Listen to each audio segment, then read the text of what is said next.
Hello students, कैसे हो आप सभी। आप सभी लोगों का स्वागत है वोल्केनो आईएएस के इस प्लेटफॉर्म पे।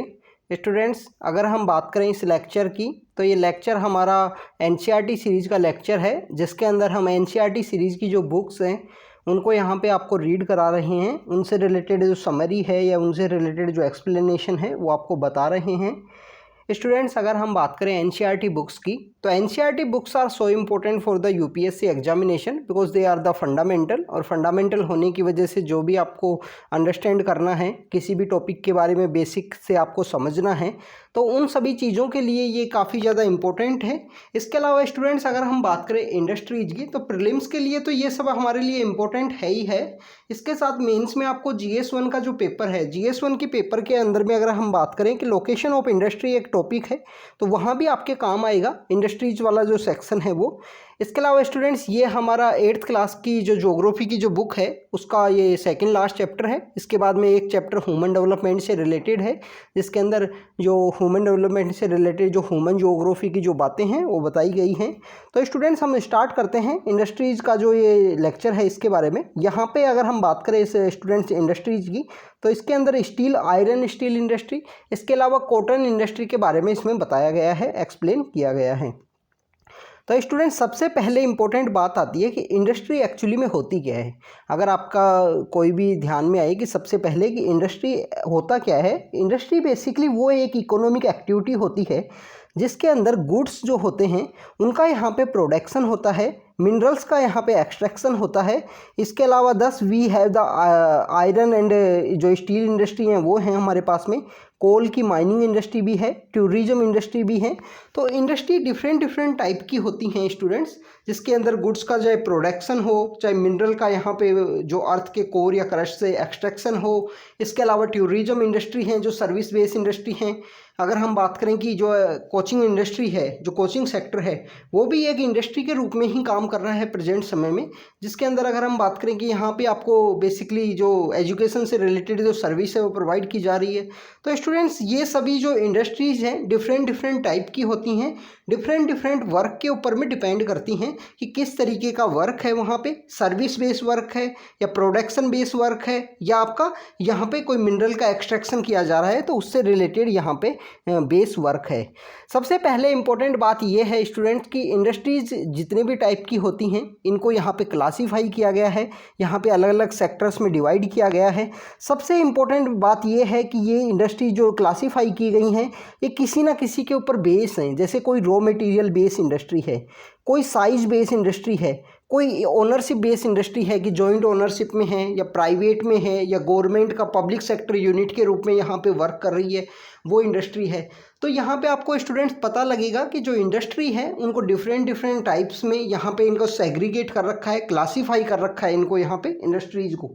तो स्टूडेंट्स, अगर हम बात करें कि जो इंडस्ट्रीज़ का यहाँ पे क्लासिफिकेशन कर रखा है, इसके अंदर हम सबसे पहले अगर हम बात करें कि जो रॉ मटेरियल बेस्ड जो इंडस्ट्रीज़ हैं उनकी अगर हम बात करें, रॉ मटेरियल बेस्ड इंडस्ट्री सबसे पहले इंपॉर्टेंट बात ये है स्टूडेंट्स कि जो रॉ मटेरियल है उसके ऊपर कम्प्लीटली बेस्ड है। तो इनकी जो मैक्सिमम जो लोकेशन होती है वो रॉ मटेरियल जहाँ पे इनका ओरिजिन होता है, जहाँ पे रॉ मटेरियल पाया जाता है, तो उसी के पास में ये इंडस्ट्री आपको मिलेगी। जैसे हम बात करें इंडस्ट्री जो एग्रो बेस मैक्सिमम इंडस्ट्री होती हैं, मिनरल बेस इंडस्ट्री होती हैं, या मैरीन जो प्रोडक्ट्स होते हैं, मैराइन प्रोडक्ट से बेस जो इंडस्ट्री होती हैं, या फॉरेस्ट से बेस जो इंडस्ट्री होंगी, क्योंकि वो उनके रॉ मटेरियल के ऊपर परमानेंटली डिपेंड होती हैं कोई भी प्रोडक्ट को यहाँ पे प्रोड्यूस करने के लिए। तो ये इंडस्ट्रीज़ की जो लोकेशन होगी हमेशा वहाँ रॉ मटेरियल की साइट पे ही आपको मिलेगी, क्योंकि स्टूडेंट्स आपको पता होगा जो एग्रो बेस इंडस्ट्री है उसका भी जो रॉ मटेरियल है वो मैक्सिममली ख़राब हो सकता है कुछ टाइम के लिए ट्रैवल करने के लिए। इसके अलावा अगर हम बात करें कि जो मैरीन बेस है या फॉरेस्ट बेस इंडस्ट्री है उनका भी ऐसा ही है। इसमें कुछ एक्सेप्शन है, जैसे अगर कोई वुड से बेस, कोई लकड़ी के ऊपर बेस कोई इंडस्ट्री है, जैसे मान लीजिए फर्नीचर की इंडस्ट्री है, तो वो इंडस्ट्री आपको दूर भी मिल सकती है, उसका लोकेशन आपको डिफरेंट भी मिल सकता है यहाँ पे। तो स्टूडेंट्स, अगर हम बात करें जो एग्रो बेस इंडस्ट्री होती हैं वो एनिमल या प्लांट के जो बेस जो प्रोड्यूस होते हैं उन्हीं को अपना रॉ मटेरियल यूज करती हैं, चाहे वो फूड प्रोसेसिंग में हो, वेजिटेबल ऑयल में हो, कॉटन टेक्सटाइल में हो, डेयरी प्रोडक्ट्स में हो, लेदर इंडस्ट्री हो। इन सब की जो इंडस्ट्रीज़ हैं इन सब के अंदर जो रॉ मटेरियल होगा वो यहाँ पे बेसिकली जो एनिमल या प्लांट के बेस होता है तो ये इन्हीं को यूज़ करते हुए एग्रो बेस इंडस्ट्री है उनका डेवलपमेंट होता है। तो स्टूडेंट्स इन्हीं के थ्रू हमको देखने को मिलता है कि जो एग्रो बेस इंडस्ट्री है उनकी जो लोकेशन है वो रॉ मटेरियल के पास ही आपको देखने को मिलेगी, जहाँ पे रॉ मटेरियल का ओरिजिन होगा। Mineral base industry primary mineral ore के ऊपर डिपेंडेंट होती हैं, क्योंकि वो उनका रॉ मटेरियल के रूप में काम करता है। The production of these industries feed other industries iron made from the iron ore and produce of mineral base industry. तो स्टूडेंट्स इसमें बताया गया है कि एक इंडस्ट्री दूसरी इंडस्ट्री के ऊपर भी डिपेंडेंट होती है। This is use as a raw material for the manufacturing और number of other products such as the heavy machinery, building material, railway coaches. ये बताया गया है कि एक में जो इंडस्ट्री है उसका जो रॉ मटेरियल है या उसका जो वेस्ट प्रोडक्ट है उसको दूसरे इंडस्ट्री में भी यूज़ किया जा सकता है, और यूज़ करते हुए वहाँ पे डिफरेंट टाइप की जो चीज़ें हैं वो बनाई जा सकती हैं। मैरीन बेस इंडस्ट्री होती हैं, वो सी और ओशियन का जो रॉ मटेरियल होता है उसी के ऊपर बेस होती हैं। Industry processing sea food and the manufacturing fish oil are the some कुछ इसके एग्जाम्पल हैं। स्टूडेंट्स अगर हम बात करें फॉरेस्ट बेस इंडस्ट्री की, तो फॉरेस्ट बेस इंडस्ट्री बेसिकली यहाँ पे जो पेपर बनाने के लिए पल्प बेस इंडस्ट्री होती हैं, फॉरेस्ट को अपना पल्प के रूप में यूज़ करती हैं जिससे पेपर का मैन्युफैक्चरिंग हो सके। फार्मास्यूटिकल के अंदर में, फर्नीचर के अंदर में, बिल्डिंग से बनाने से रिलेटेड ये कुछ इंडस्ट्री होती हैं जो फॉरेस्ट के ऊपर यहाँ आपको बेस देखने को मिलेंगी। स्टूडेंट्स हमने देखा कि किस तरीके से जो इंडस्ट्रीज़ हैं वो यहाँ पे रॉ मटेरियल बेस इंडस्ट्री हैं। अब स्टूडेंट्स अगर हम बात करें कि साइज बेस इंडस्ट्री जो साइज़ के ऊपर डिपेंड होती हैं, तो उनकी अगर हम बात करें तो इसमें बेसिकली जो साइज़ यहाँ पे रेफ़र किया गया है, जो साइज़ का जो मीनिंग है वो है कि कैपिटल इन्वेस्ट, कितना कैपिटल यहाँ पे इन्वेस्ट होगा, नंबर ऑफ पीपल यहाँ पे एम्प्लॉई हैं, and the volume of production based on the size. Industry can be classified small scale, large scale industry. जैसे आप देखिए कि अभी MSME जो इंडस्ट्री हैं जो क्लासिफिकेशन किया गया है, माइक्रो, स्मॉल एंड मीडियम जो एंटरप्राइजेज हैं, तो बेसिकली क्लासिफिकेशन यहाँ कैपिटल का कितना इन्वेस्टमेंट हुआ है, कितना यहाँ पे प्रोडक्शन हुआ है, उन सब के ऊपर यहाँ पे बेस करता है। इसके अलावा जो स्टूडेंट्स यही बताया गया है कि प्रोडक्शन ऑटोमोबाइल और जो हैवी इंडस्ट्री उनका प्रोडक्शन होता है, लार्ज स्केल इंडस्ट्री होती हैं, इस तरीके से जो क्लासिफिकेशन किया गया है स्मॉल इंडस्ट्री का, लार्ज स्केल का। तो ये कुछ तरीके का जो इंडस्ट्रीज़ के क्लासिफिकेशन के बारे में यहाँ बताया गया है। थर्ड इंपॉर्टेंट बात ही आती है स्टूडेंट, फर्स्ट हमने देखा रॉ मटेरियल का क्लासिफिकेशन देखा कि रॉ मटेरियल बेस्ड जो इंडस्ट्रीज़ हैं उनको किस तरीके से क्लासीफाई किया गया है। सेकंड हमने देखा कि साइज जो है, इन्वेस्टमेंट कैसा है, यहाँ पे आउटपुट कैसा है कोई भी इंडस्ट्री का, तो उसके बेस में यहाँ इंडस्ट्री को क्लासीफाई किया गया है। थर्ड हमको देखने को मिलेगा स्टूडेंट्स की ओनरशिप, कोई भी इंडस्ट्री है उसका जो ओनरशिप कैसा है, क्या वो प्राइवेट इंडस्ट्री है, क्या वो पब्लिक सेक्टर इंडस्ट्री है, या स्टेट ओन्ड है, या पब्लिक सेक्टर है, या जॉइंट कोऑपरेटिव सेक्टर में है, जॉइंट सेक्टर में है, या कोऑपरेटिव सेक्टर के अंदर वो इंडस्ट्री को अगर बताया गया है। तो यहाँ डिफरेंट टाइप की जो इंडस्ट्री हैं वो बताई गई हैं।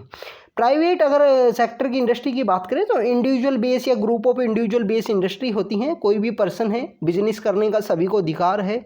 अगर हम बात करें जो आर्टिकल 19 है, आर्टिकल 19 जो freedom of speech and expression का है, उसके अंदर में बेसिकली फ्रीडम ऑफ बिजनेस की भी बात की गई है कि बिजनेस करने का सभी को अधिकार है। उसके अंदर कुछ एक्सेप्शन भी किए गए हैं कि अगर कोई क्वालिफिकेशन बेस, जब आर्टिकल 19 आप रीड करोगे स्टूडेंट, तो उसके अंदर बेसिकली एक जो सेक्शन है उसमें बताया गया है कि बिजनेस करने का अधिकार है सभी को, ट्रेड बिजनेस ये सब करने का। उसके अंदर कुछ एक्सेप्शन दिया हुआ है कि जो एजुकेशनल बेस जो काम है, जैसे एजुकेशन बेस आप देखिए कि कोई भी पर्सन बोले कि मेरे को डॉक्टर के प्रैक्टिस करना है क्योंकि जो बिजनेस करना है या वर्क करना है वो मेरा यहाँ पे अधिकार है, राइट है। तो स्टूडेंट्स वो डॉक्टर का आप काम तो जब ही कर सकते हो ना जब आपके पास में मेडिकल सर्टिफिकेट है, आप यहाँ पे मेडिकल लाइसेंस आपको मिला हुआ है। तो बेसिकली आप हॉस्पिटल आप बना सकते हो, हॉस्पिटल को आप मैनेज कर सकते हो, बट अगर आपको प्रोफेशन बेस्ड जो डॉक्टर का काम है वो आप नहीं कर सकते, क्योंकि उसको करने के लिए बेसिकली आपको जो एजुकेशन का जो डिग्री है वो होना चाहिए। इसी के साथ अगर हम बात करें कि जो पब्लिक सेक्टर एंटरप्राइज भी होती हैं, पब्लिक सेक्टर एंटरप्राइज जो हमारे PSUs हैं, जैसे आप देखें कितनी महारत्न कंपनीज़ हैं जो PSU के रूप में इस्टेब्लिश की गई, अपने अपने सेक्टर्स के अंदर काफ़ी अच्छा वर्क किया है। जैसे HAL है, हिंदुस्तान एरोनॉटिकल लिमिटेड है, steel authority of India limited है। इसके अलावा स्टूडेंट्स आपको जॉइंट सेक्टर इंडस्ट्री भी यहाँ देखने को मिलेंगी, स्टेट या ग्रुप ऑफ इंडिविजुअल्स के बीच में जो जॉइंट होती हैं, जो ऑपरेट करती हैं। मारुति उद्योग जिसके अंदर जॉइंट सेक्टर के अंदर सबसे बड़ा एग्जाम्पल है। मारुति उद्योग सबसे एक बेस्ट एग्जांपल है। और ये मारुति उद्योग को वही पर्सन है जो हमारे जितने भी PSUs को जिन्होंने इस्टेब्लिश किया था, इसके बिहाइंड में जिनका जो ब्रेन था, जिनकी अभी रिसेंटली डेथ हुई है, तो उनके बारे में आप कमेंट सेक्शन के अंदर बताना। हमारे जो फादर ऑफ इंडियन PSUs जिनको बोला जाता है वो कौन है, जो हमारे प्लानिंग सेक्टर के अंदर रहे। बहुत सारी हमारी जो PSUs जो इस्टेब्लिश हुई हैं कंट्री के अंदर, उनको इस्टेब्लिश करने में उनका काफ़ी इंपॉर्टेंट रोल है, तो उनके बारे में बताना आपको। कोऑपरेटिव सेक्टर्स की अगर हम बात करें, कोऑपरेटिव में आपको सबसे अच्छा जो यहाँ पे देखने को मिलेगा स्टूडेंट, जो आनंद जो जगह है, आनंद कहाँ पे है, गुजरात के अंदर है। तो आनंद में जैसे डेवलप किया गया है कोऑपरेटिव सेक्टर में, आनंद के अंदर जिस तरीके से वहाँ पे जो मिल्क का जो कोऑपरेटिव सेक्टर में जो इंडस्ट्री डेवलप हुई है, वो एक सबसे बेस्ट एग्जाम्पल है इंडिया के अंदर में। जब आप UPSC के अंदर में अगर आपको इंडियन एडमिनिस्ट्रेशन सर्विस जो IAS है, IAS सर्विस अगर अलॉट होगी, तो उसके समय में आपका एक प्रोग्राम होता है आफ्टर फाउंडेशन कोर्स के अंदर ही, जिसको बोलते हैं भारत दर्शन। जो भारत दर्शन का जो प्रोग्राम होता है, उसके अंदर अगर आपका जो रूट रहा इस साइड से रहता है, अगर आपका रूट गुजरात के साइड से, तो आपको आनंद ज़रूर लेके जाते हैं। बेसिकली स्टूडेंट्स, अगर जो भारत दर्शन का जो प्रोग्राम किया जाता है, जो भी इंडियन एडमिनिस्ट्रेशन सर्विस में या सभी जितनी भी सर्विस हैं, सभी सर्विस में कुछ ना कुछ आपको दिखाने की कोशिश की जाती है, वो आपको एक्सपीरियंस लेने से रिलेटेड होती हैं।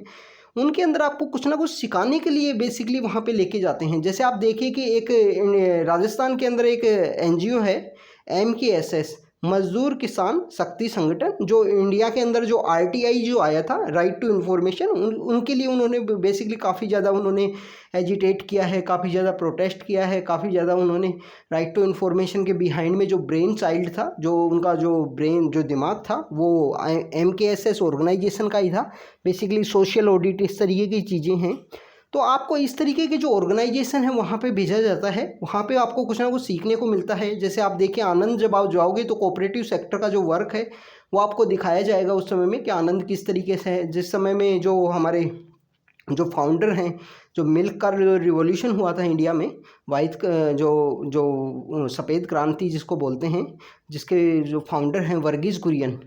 तो वर्गीस कुरियन जब तक थे, जब तक उनके साथ में वहाँ पे वो शेयर भी किया करते थे, अपने जो थॉट्स हैं वो बताया भी करते थे कि किस तरीके से जो फाउंडेशन है और उनके जो भी विचार होते थे, वो जो भी वहाँ पे डेलीगेशन जाता था तो उनके साथ में शेयर किया करते थे। तो इसी तरीके से जो रूट होते हैं भारत दर्शन के, उनमें इन सब की चीज़ों के बारे में शेयर भी किया जाता है कम्प्लीटली। जो आपको कोऑपरेटिव सेक्टर या कोई भी आपको कोई जो 3 टायर बॉडी हैं, जैसे मान लीजिए पंचायती राज इंस्टीट्यूशन है, कोई अर्बन लोकल बॉडी है, कहीं का म्यूनसिपल काउंसिल है, वो बहुत अच्छा वर्क किए हों अपने सेक्टर में, तो वो सब चीज़ें आपको सिखाने की कोशिश की जाती हैं इसी के अंदर में। तो स्टूडेंट्स, ये कोऑपरेटिव के अंदर में जो आनंद मिल्क यूनियन है यहाँ पे, इसके अलावा सुधा डेयरी भी है जो कोऑपरेटिव के रूप में काफ़ी अच्छा वर्क कर पाए हैं, और ये एक एग्जाम्पल के रूप में भी है। इनको जो एग्जाम्पल है आपको स्टडी करना चाहिए कि वो क्यों इस तरीके से डेवलप हो पाए।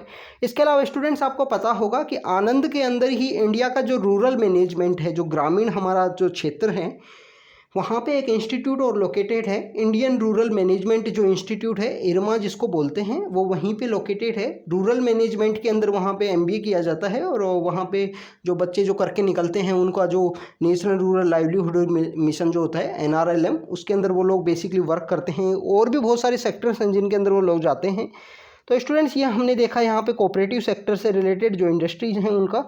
इसके अलावा स्टूडेंट्स, सबसे इंपॉर्टेंट बात होती है इंडस्ट्री का लोकेशन, कि इंडस्ट्री का लोकेशन कहाँ पे है और कहाँ पे कौन सी इंडस्ट्री है वो लोकेट हो सकती हैं। उनके बिहाइंड में बहुत सारे रीजन होते हैं। अगर कोई भी इंडस्ट्री का लोकेशन है तो वहाँ पे क्या क्या रीजन हो सकते हैं। सबसे पहले अगर हम बात करें, एग्रो बेस्ड इंडस्ट्रीज़ हैं जिनका रॉ मटेरियल की वजह से उनका लोकेशन होगा रॉ मटेरियल के पास में ही। आप देखिए कि जो शुगर केन है या शुगर मिल हैं, वो आपको ज़्यादातर कहाँ देखने को मिलेंगे। आप देखिए कि शुगर मिल की जो बातें हैं, शुगर मिल के जो इंडस्ट्रीज़ हैं, या अगर आपने कभी कोई एरियाज़ अगर आपने देखे होंगे, ट्रैवल किया होगा, तो आप देखिए कि शुगर मिल हैं आपको मैक्सिमम उन्हीं एरिया में देखने को मिलेंगी जहाँ पे जो शुगर केन है उसका प्रोडक्शन होगा। उत्तर प्रदेश है, महाराष्ट्र है, इसके अलावा पंजाब के भी कुछ रीजन हैं जहाँ पे आपको देखने को मिलेगा शुगर केन के बारे में। अगर हम बात करें हरियाणा में भी यमुनानगर का जो इलाका है, वहाँ पे आपको शुगर केन के शुगर मिल हैं जो देखने को मिलेंगी। तो ये स्टूडेंट्स, रॉ मटेरियल के ऊपर बेस आपको बहुत सारी इंडस्ट्रीज़ हैं वो देखने को मिलेंगी। सेकेंड इंपॉर्टेंट बात है ज़मीन भी होनी चाहिए, लैंड होनी चाहिए। वाटर की अवेलेबिलिटी, कुछ ऐसी इंडस्ट्री जिनके लिए वाटर काफ़ी ज़्यादा इंपॉर्टेंट है। जैसे आप देखिए कि जूट की जो इंडस्ट्री है, जो जूट की इंडस्ट्री आपको वेस्ट बंगाल के एरिया के अंदर ही देखने को मिलेंगी। अगर थर्ड सबसे इम्पोर्टेंट की बात करें स्टूडेंट्स, लेबर काफ़ी ज़्यादा इंपॉर्टेंट है। किसी भी इंडस्ट्री में वर्क करने के लिए लेबर का होना काफ़ी ज़्यादा इंपॉर्टेंट है।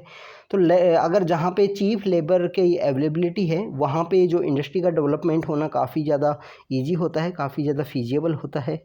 पावर सेक्टर भी इम्पोर्टेंट है, कैपिटल भी इम्पोर्टेंट है, ट्रांसपोर्ट भी इम्पोर्टेंट है, मार्केट भी इम्पोर्टेंट है। तो ये जो सभी सेक्टर्स जहाँ पे अच्छे से किसी भी इंडस्ट्री के डेवलपमेंट के लिए फीजिबल हैं। स्टूडेंट्स आप देखिए कि चीप लेबर का तो इंडिया में एक बेसिकली एक टैग लाइन लगा हुआ है, इंडिया के अंदर जो लेबर है वो काफ़ी चीप अवेलेबल है। सेकंड, जो ट्रांसपोर्ट एंड मार्केट है वो भी काफ़ी ज़्यादा इम्पोर्टेंट है। इसके अलावा अगर हम बात करें कि जो यहाँ पे जो कैपिटल है, कैपिटल की अगर हम बात करें स्टूडेंट्स, आप देखिए कि जब इंडिया इंडिपेंडेंट हुआ था, जब आज़ादी हमको मिली थी, उसी समय में इंडिया में जितनी भी इंडस्ट्रीज लोकेटेड थी वो लोकेटेड थी वेस्टर्न साइड, जो गुजरात और महाराष्ट्र का जो रीजन है वहाँ पे आपको देखने को मिलेंगी। उसके बिहाइंड में कुछ रीजन है, बिहाइंड में कुछ रीजन ऐसे हैं कि जो बेसिकली मनी लेंडर के रूप में जो वर्क किया करते थे। इंडिया के जो पहले फाइनेंशियल इंस्टीट्यूशंस जो बैंक हैं उन जिनका इस्टेब्लिशमेंट हुआ था, वो मैक्सिमम जो बैंक्स हैं, मैक्सिमम जिनकी लोकेशन है वो इसी सेक्टर के अंदर में थी, गुजरात एंड महाराष्ट्र के रीजन में। तो यहाँ पे आपको जो इंडस्ट्री हैं, इसके अलावा कैलकाटा का एक रीजन है, कैलकाटा के अंदर में गुजरात महाराष्ट्र का जो रीजन है, यहाँ पे आपको बहुत सारी इंडस्ट्रीज़ देखने को मिलेंगी। दूसरा इंपॉर्टेंट बात ये है कि ट्रांसपोर्ट, जो आप यहाँ पे कुछ भी आपने फर्निश किया तो वो आप उसको एक्सपोर्ट कर सकते हो पोर्ट की वजह से, क्योंकि पोर्ट की वजह से आप दूसरे देशों में भेज सकते हो अपना सामान को। तो इस वजह से यहाँ पे जो इंडस्ट्री है उनका डेवलपमेंट काफ़ी अच्छा हुआ है। काफ़ी अच्छा होने की वजह से स्टूडेंट्स अभी भी प्रेजेंट समय में भी इन जो सेक्टर्स हैं, इन जो स्टेट्स हैं, वहाँ पे आपको इंडस्ट्री की जो अगर डेवलपमेंट की बात करें उसके जो चांसेस हैं वो काफ़ी ज़्यादा हाई हैं। इसके अलावा स्टूडेंट्स गवर्नमेंट के द्वारा भी बहुत सारे जो सब्सिडाइज पावर है, लोअर जो ट्रांसपोर्ट कॉस्ट है, इसके अलावा इंफ्रास्ट्रक्चर से रिलेटेड बहुत सारी ऐसे कुछ सब्सिडीज़ हैं जो प्रोवाइड की जाती हैं। आप देखिए कि जब हमारा 2014 के अंदर गवर्नमेंट का चेंज हुआ, उस समय में एक हमारा जो यूनियन गवर्नमेंट है उनके द्वारा एक इनिशिएटिव लाया गया 2014-15 के समय में, मेक इन इंडिया जो कॉन्सेप्ट था वो लाया गया। उसके बाद में आप देखिए कि जितने भी स्टेट थे इंडिया के अंदर में, चाहे वो राजस्थान हो, चाहे वो गुजरात के अंदर तो पहले भी हुआ करता था, वाइब्रेंट गुजरात नाम से एक समिट होती थी जो इन्वेस्टमेंट समिट के रूप में थी।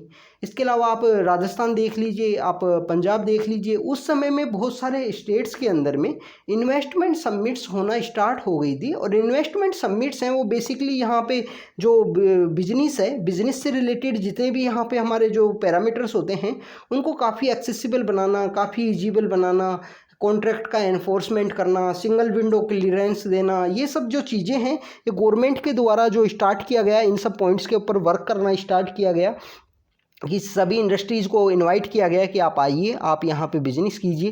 क्योंकि आप देखिए कि आपने कभी अगर दिल्ली से अगर आपने कभी ट्रैवल किया होगा स्टूडेंट्स, दिल्ली से जयपुर की तरफ, तो बीच में आपको कुछ एरियाज़ मिलेंगे। एक काफ़ी फेमस फोर्ट भी है, नीमराना एक जगह है, नीमराना का फोर्ट है, वहाँ पे काफ़ी फेमस है वो। वैसे अगर हम बात करें कि नीमराना जो जगह है वहाँ पे आपको जो जापानी एंड द कोरिया रीजन के जो कोरिया की कंपनियां हैं और जापान की जो कंपनियां हैं उनका इन्वेस्टमेंट काफ़ी ज़्यादा है वहाँ पे। और वहाँ पे जोन है, प्रॉपरली जोन बनाए हुए हैं कि ये बेसिकली जापानी जोन है, ये कोरिया का जोन है। तो इस तरीके से जब बाहर की जो कंपनियाँ हैं उनको इन्वाइट किया जाता है और कम्प्लीटली यहाँ पर वो अपना वर्क करती हैं, तो इस तरीके से उस एरिया के अंदर भी डेवलपमेंट होता है, उस एरिया के लोगों को रोज़गार भी मिलता है, बिजनेस करने से रिलेटेड बहुत सारी अपॉर्चुनिटी मिलती हैं। क्योंकि एक जो इंडस्ट्री होती है, कोई भी एक इंडस्ट्री होती है, वो इंडस्ट्री अपने साथ साथ में 3 या 4 तरीके के और भी बहुत सारे जो रोज़गार हैं, जो वर्क हैं, वो वहाँ पे जनरेट करती हैं। तो इसी वजह से आपको इस तरीके की बहुत सारी जो गवर्नमेंट के द्वारा जो सब्सिडीज़ हैं जो देखने को मिलेंगी आपको। तो स्टूडेंट्स यहाँ पे बताया गया है कुछ जो इंडस्ट्री की लोकेशन के लिए जो सबसे इम्पोर्टेंट कुछ फैक्टर्स हैं। तो आप देखिए ये इस तरीके से जो फ्लो चार्ट है अपने आंसर के अंदर बना सकते हो आप। रॉ मटेरियल है, रॉ मटेरियल जो एग्रो बेस इंडस्ट्री है उनके लिए जिस तरीके से रॉ मटेरियल होना काफ़ी ज़्यादा इंपॉर्टेंट है, तो उसी तरीके से यहाँ पे रॉ मटेरियल के बारे में बताया गया है। चीफ लेबर होनी चाहिए, आपके काम करने वाले जो लेबर है वो आपके पास अवेलेबल होनी चाहिए। अभी प्रेजेंट समय में इंडिया का यहाँ जो सबसे बड़ा प्रॉब्लम है वो ये है कि स्टूडेंट्स जो हमारी, अगर हम बात करें कि जो यूथ है, जो हमारी एज है, वो तो काफ़ी कम है, 29 के आसपास है एवरेज एज इंडिया के अंदर में, जिसको इंडिया बेसिकली यूज कर सकता है। पर ये जो डेमोग्राफिक डिविडेंड है, ये कहीं डिजास्टर के रूप में ना बदल जाए, ये भी इंडिया के लिए कंसर्न है। कंसर्न इसका इस वजह से है कि इंडिया के अंदर लेबर तो अवेलेबल है स्टूडेंट्स, पर लेबर यहाँ पे बेसिकली स्किलफुल नहीं है, स्किल नहीं है लेबर को। आप जब एमजी नरेगा के अंदर में बेसिकली एम्प्लॉयमेंट जनरेशन की बात की जाती है कि एमजी नरेगा के अंदर गाँव के अंदर लोगों को यहाँ पे 100 दिन का रोज़गार दे दिया जाएगा या 150 दिन का रोज़गार दे दिया जाएगा, और वहाँ पे उनको कुछ दिन का, जैसे अभी रिसेंटली एक स्टेट के द्वारा, अभी कुछ दिन पहले न्यूज़पेपर के अंदर भी था, बड़े बड़े एडवर्टाइजमेंट आए थे, तो किसी राजस्थान के द्वारा जो अर्बन एरियाज़ के अंदर भी एम्प्लॉयमेंट जनरेशन से रिलेटेड कुछ प्रोग्राम हैं जो लॉन्च किए गए हैं। तो स्टूडेंट्स आप देखिए कि अर्बन एरिया के अंदर, जैसे रूरल के अंदर एमजी नरेगा है, महात्मा गांधी, तो ये जो एम्प्लॉयमेंट जनरेशन से रिलेटेड जो प्रोग्राम है गारंटीड एम्प्लॉयमेंट के, तो ये बेसिकली स्किल बेस नहीं होते हैं, नॉन स्किल बेस होते हैं। तो इसके बिहाइंड में सबसे बड़ा कंसर्न ये होता है कि आप अपना कुछ ऐसी लेबर को, इस तरीके की लेबर आप बेसिकली जनरेट कर रहे हो या उसको प्रमोट कर रहे हो जिनको कोई स्किल नहीं है। तो स्किल बेसिकली प्रेजेंट समय में होना काफ़ी ज़्यादा ज़रूरी है। इसी वजह से गवर्नमेंट के द्वारा 2015 में स्किल इंडिया नाम का जो कॉन्सेप्ट है वो स्टार्ट किया गया कि इनको 6 महीने का कोई ना कोई स्किल दे दिया जाए, क्योंकि स्किल आपके पास सर्टिफिकेट होगा तो आप बाहर जाके अपना स्किल सर्टिफिकेट की वजह से आपको कुछ उस एरिया से रिलेटेड कोई ना कोई काम है वो मिलेगा, क्योंकि स्किल होना काफ़ी ज़्यादा ज़रूरी है। इसके अलावा स्टूडेंट्स कैपिटल है, मार्केट है, ये काफ़ी ज़्यादा इंपॉर्टेंट है कि आपने जो यहाँ पे कोई भी प्रोडक्ट बनाया, उस प्रोडक्ट का अगर मार्केट में आप बेच ही नहीं पा रहे हो तो क्या मतलब हुआ।